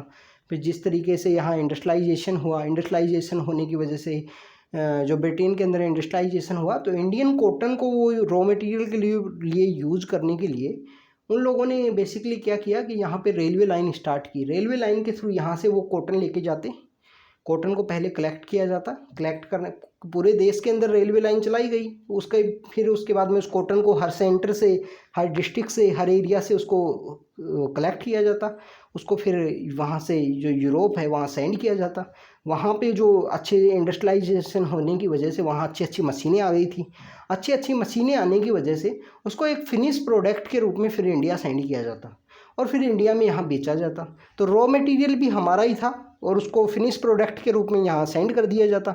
इंडिया की बनी हुई जो चीज़ें थी उनको बैन कर दिया गया वहाँ पे ब्रिटेन के अंदर में। इवन इस तरीके से बैन लगा दिया गया कि अगर इंडिया से बना हुआ अगर कोई हैंडीक्राफ्ट है या हाथ का बना हुआ कुछ कपड़ा उपड़ा है, अगर वो पाया गया तो आपके ऊपर बैन लग जाएगा। आपको जैसे प्रेजेंट समय में जो देशद्रोही डिक्लेयर कर दिया जाता है, एंटी नेशनल जो बोल दिया जाता है, तो उसी तरीके से वहाँ पे यूज़ कर लिया जाता था उस समय में। तो स्टूडेंट्स ये बेसिकली यहाँ बात है कि जो इंडिया के अंदर जो एंशिएंट समय से ही बहुत सारा जो कपड़ों से रिलेटेड हमारा जो सब कॉन्टिनेंट है यहाँ पे बहुत सारी चीज़ें चला करती थी, जिसके अंदर हमको देखने को मिलेगा कि जो ढाका नाम की जगह है, बांग्लादेश की जो कैपिटल है, वहाँ से। इसके अलावा मछलीपट्टनम है, कैलिकट का जो रीजन है, यहाँ से आपको अलग अलग तरीके की, सूरत हो गया, बुरहानपुर हो गया। बुरहानपुर मध्य प्रदेश के अंदर लोकेटेड है, काफ़ी इंपॉर्टेंट जगह है, कभी ज़रूर जाना आप घूमने के लिए। काफ़ी घूमने से रिलेटेड काफ़ी अच्छी जगह है। इवन ऐसा भी कहा जाता है कि जो मुमताज़ महल जो थे और उनकी जो मुमताज़ महल को पहली बार जो दफनाया गया था बुरहानपुर के अंदर दफनाया गया था। बाद में फिर उनको ले जाके जो आगरा है वहाँ पे जो ताजमहल बना और उसके बाद में वहाँ पे दफनाया गया उनको। तो स्टूडेंट्स इस तरीके से जो बेसिकली यहाँ बुरहानपुर है, सूरत है, वडोदरा है, ये काफ़ी वेल नोन और अपनी जो क्वालिटी है, अपनी जो डिज़ाइन है उसके लिए जाने जाते हैं। अभी आप देखिए कि इंडिया के अंदर जो बनारस का जो रीजन है उसके अंदर भी बनारस की जो साड़ियाँ हैं पटोला नाम की जो साड़ियाँ गुजरात से आती हैं, पाटन गुजरात है। तो इस तरीके के अलग अलग तरीके की जो साड़ियाँ हैं, ये आपको साउथ इंडिया से भी बहुत सारी जगह से कांचीपुरम की जो साड़ी हैं। तो इस तरीके से यहाँ जो टेक्सटाइल इंडस्ट्री है इसका तो काफ़ी पुराना रिश्ता रहा है भारत से, तो अपने जो कंट्री से तो काफ़ी ज़्यादा यहाँ पे टेक्सटाइल इंडस्ट्री है उनका डेवलपमेंट हुआ है। तो स्टूडेंट्स यहाँ पे अगर हम बात करें जो प्रोडक्शन है हैंड वोवन जो कॉटन टेक्सटाइल है उसका काफ़ी एक्सपेंसिव हुआ करता था, टाइम कंज्यूमिंग भी हुआ करता था। तो जो ट्रेडिशनल जो कॉटन टेक्सटाइल इंडस्ट्री है वो कंपटीशन नहीं फेस कर पाई। जो यहाँ पे इंडस्ट्रियल बेस्ड जो फिनिश प्रोडक्ट आते थे जिनके अंदर कोई कमी नहीं होती थी, आप हाथ के बने हुए हैं वो टेढ़े मेढ़े कपड़े बन जाते थे, तो उनसे जो कंपटीशन है, जो मार्केट के अंदर जो कंपटीशन है वो यहाँ पे नहीं हो पाया, नहीं फेस कर पाई। तो उसकी वजह से यहाँ पे जो बेसिकली इनके अंदर में टेक्सटाइल इंडस्ट्रीज के अंदर में चेंज आया। लिमिटेड इनिशियली जो इंडस्ट्री है वो यहाँ महाराष्ट्र और गुजरात के अंदर में फ्लोरिश हुई, वहाँ पे बेसिकली ह्यूमिड क्लाइमेट होने की वजह से। स्टूडेंट्स इस बात को याद रखना, ये कई बार क्वेश्चंस के अंदर पूछ लिया जाता है कि गुजरात और महाराष्ट्र के अंदर ये इंडस्ट्री डेवलप क्यों हुई। ह्यूमिडिटी की वजह से वो बेसिकली जो धागा था उसका जो थ्रेड है वो काफ़ी अच्छे से बनता था, जो create artificially and raw material is a pure not with losing raw material. So this industry has spread other parts of India, जैसे कोयम्बटूर है, कानपुर है, कांची है, अहमदाबाद है, मुंबई है, कोलकाता है, लुधियाना है। लुधियाना काफ़ी फेमस है कपड़ों के लिए बेसिकली। अगर हम बात करें जो नॉर्दर्न इंडिया के जो कुछ एरियाज़ हैं, जितने भी जो हरियाणा, पंजाब, राजस्थान के भी कुछ एरिया हैं जहाँ पे जो कपड़े हैं वो लुधियाना से आते हैं। लुधियाना पंजाब के अंदर एक सिटी है, टेक्सटाइल इंडस्ट्री से रिलेटेड काफ़ी फेमस है। तो पुडुचेरी है, पानीपत नाम की एक जगह है, पानीपत जो जहाँ पे रिफाइनरी भी है, एक IOCL का एक रिफाइनरी है जिसके अंदर जो क्रूड ऑयल को चेंज किया जाता है। तो ये वो जगह है जहाँ पे भी और इंडस्ट्रीज हैं वो जो डेवलप हुई। उसके बिहाइंड में जो रीजन ये था कि आप देखिए कि आप शुगर केन है, शुगर केन को जैसे आप कट करते हो तो शुगर केन का बेसिकली वहाँ पे जो इम्पोर्टेंस होता है वो आने वाले जो 24 घंटे होते हैं या 48 जो 48 आवर्स होते हैं उन्हीं के अंदर उसका यूज है। तो यहाँ पे कॉटन को अगर आप निकाल लेते हो अपने खेत से तो आप उसको जी 10 दिन बाद में यूज कीजिए, 20 दिन बाद में यूज कीजिए या 1 महीने बाद में यूज कीजिए, उस बेसिकली कॉटन को कोई डैमेज नहीं होता है अगर वो बारिश से ना भीगे या उसमें जो कीड़े पतंगे इस तरीके की जो एक्टिविटी ना हो। तो इस वजह से जो इंडस्ट्री है वो और पार्ट्स हैं देश के और हिस्से हैं वहाँ भी इनका डेवलपमेंट हुआ। तो यहाँ पे बेसिकली अहमदाबाद की जो जगह है उसके बारे में बताया गया है। अहमदाबाद के अंदर किस तरीके साबरमती के किनारे बसा हुआ हमारा शहर, जो हमारे बापू हैं देश के, जो महात्मा गांधी जी, उनका भी शहर माना जाता है इसको, क्योंकि वहीं पे साबरमती आश्रम लोकेटेड है। ज़रूर जाइए आप कभी ना कभी देखने अहमदाबाद, और वहाँ का गुजराती जो खाना है उसको भी काफ़ी फेमस बताया गया है। तो अहमदाबाद जो जगह है गुजरात के अंदर में, वहाँ पे साबरमती के किनारे बसा हुआ शहर, यहाँ पे सबसे पहली जो मील है वो 1861 के अंदर इस्टेब्लिश हुई। स्टूडेंट्स जब आपका अगर ज्योग्राफी ऑप्शनल है तो इन सब टॉपिक्स के बारे में आपको जो इंडस्ट्री मील है, कौन कौन सी इंडस्ट्री मील पहले आई, इन सब के बारे में काफ़ी अच्छे से पढ़ाया जाता है वहाँ पे स्टार्टिंग में। तो ये सब आप देख लेना इनको थोड़ा कि कब कौन सी इंडस्ट्री इस्टेब्लिश हुई। तो 1861 के अंदर पहली यहाँ पे जो टेक्सटाइल जो मील है वो इस्टेब्लिश होती है। सेकंड टेक्सटाइल सिटी बनता है इसके बाद में ये अहमदाबाद है, मुंबई के बाद में। Ahmedabad therefore often refer as a Manchester of India बोला जाता है। स्टूडेंट्स आप जिस भी स्टेट से बिलोंग करते हो उस स्टेट के अंदर भी बेसिकली आपके स्टेट से रिलेटेड कोई ना कोई, जैसे अब मैं बेसिकली राजस्थान से बिलोंग करता हूँ, तो राजस्थान के अंदर अगर हम बात करूँ कि जो भीलवाड़ा नाम की एक जगह है, सदर्न राजस्थान में एक जगह है भीलवाड़ा, तो भीलवाड़ा के अंदर अगर हम बात करें तो भीलवाड़ा को मानचेस्टर ऑफ राजस्थान बोला जाता है। तो उसी तरीके से आप भी कोई ना कोई जिस भी स्टेट से आप बिलोंग करते हो, आपके स्टेट के अंदर मानचेस्टर किसको बोला जाता है। बेसिकली आप बात कीजिए कि अगर हम उत्तर प्रदेश की बात करें तो उत्तर प्रदेश में कानपुर को मानचेस्टर ऑफ कानपुर बोला जाता है। मानचेस्टर नाम की एक जगह है इंग्लैंड के अंदर में, वहाँ पे टेक्सटाइल सिटीज़ काफ़ी ज़्यादा फेमस थी। तो इंडिया के अंदर सबसे ज़्यादा जो टेक्सटाइल इंडस्ट्री है वो काफ़ी ज़्यादा फेमस हो पाई अहमदाबाद के अंदर में। तो अहमदाबाद को मानचेस्टर ऑफ इंडिया बोला जाता है। उसी तरीके से आप अपने जो स्टेट है उसके मानचेस्टर के बारे में कमेंट सेक्शन के अंदर ज़रूर बताना। तो इसको मानचेस्टर ऑफ इंडिया बोला जाने लगा। यहाँ पे जो बहुत सारी टेक्सटाइल इंडस्ट्री है उनका डेवलपमेंट होने लगा। इसके अलावा यहाँ का जो क्लाइमेट था वो सबसे बड़ा फीजिबल था, इसके लिए काफ़ी ज़्यादा फेवरेबल था। जो वहाँ पे बेसिकली हम बात करें कि जो थ्रेड है, जो धागा है, उसको बनाने में जो ह्यूमिड क्लाइमेट होना काफ़ी ज़्यादा इम्पोर्टेंट था। इसके अलावा स्टूडेंट्स बाद में क्या हुआ कि बहुत सारी जो टेक्सटाइल मिल्स आ गई, जो मॉडर्न टेक्सटाइल मिल्स आ गई, उनको जो क्लाइमेट है, जो नेचुरल क्लाइमेट है, उसकी ज़्यादा ज़रूरत ना होने की वजह से और भी बहुत सारी सिटीज़ में जो टेक्सटाइल जो इंडस्ट्री है उसका यहाँ पे डेवलपमेंट हुआ। इसके अलावा स्टूडेंट्स की कोस्टल स्टेट होने की वजह से और मुंबई का जो पोर्ट है वो पास होने की वजह से यहाँ पे जो बेसिकली जो भी रॉ मटेरियल को फिनिश करके प्रोडक्ट के रूप में बनाया जाता, तो उस मटेरियल को जो एक्सपोर्ट करने के लिए काफ़ी ज़्यादा इम्पोर्टेंट जगह थी, जो अहमदाबाद की नाम की जो जगह है, क्योंकि वहाँ मुंबई का जो पोर्ट है वहाँ आपके लिए इजीली अवेलेबल है मार्केट के लिए। तो स्टूडेंट्स इसके अलावा अगर हम बात करें कि जो नेक्स्ट यहाँ पे ओसाका के बारे में बताया है कि ओसाका नाम की जो शहर है जापान के अंदर में, वहाँ पे किस तरीके से टेक्सटाइल का डेवलपमेंट हुआ। तो यहाँ पे स्टूडेंट्स इसके बारे में आप देखना कि ओसाका के अंदर किस तरीके से वहाँ कौन सी रिवर पाई जाती थी, वहाँ पे किस तरीके से डेवलपमेंट हुआ है, वहाँ का क्लाइमेट किस तरीके से फीजिएबल था, क्योंकि वहाँ भी जो क्लाइमेट था वो वार्म और ह्यूमिड टाइप का क्लाइमेट था। तो ये सब उनके बारे में बताया गया है। ओसाका के बारे में, वहाँ पीट्सबर्ग के बारे में बताया गया था। तो यहाँ पे हमने दो इंडस्ट्री देखी, कोई भी इंडस्ट्री के बिहाइंड में क्या क्या जो फैक्टर हैं वो रोल प्ले करते हैं उनके बारे में देखा। तो स्टूडेंट्स आप इस चैप्टर को रीड कीजिए अच्छे से, जो भी आपको इन्फॉर्मेशन मिले, जो भी एक्स्ट्रा इन्फॉर्मेशन मिले, अपनी जो बुक है, जो आपकी एनसीईआरटी बुक है, उसी के अंदर पॉइंट आउट कर लेना, उसी के अंदर कहीं ना कहीं आप लिख लेना उन टॉपिक्स को, क्योंकि बुक के अंदर लिख लोगे ज़्यादा बेस्ट रहेगा। क्योंकि जब भी आप रिवाइज करोगे तो बुक के अंदर ही आपको देखने को मिल जाएगा, मार्जिन के ऊपर या कहीं ना कहीं ज़रूर लिखना चाहिए बहुत अच्छे से, क्योंकि वो आपको रिविज़न में हेल्प करता है साथ के साथ। तो students thank you very much.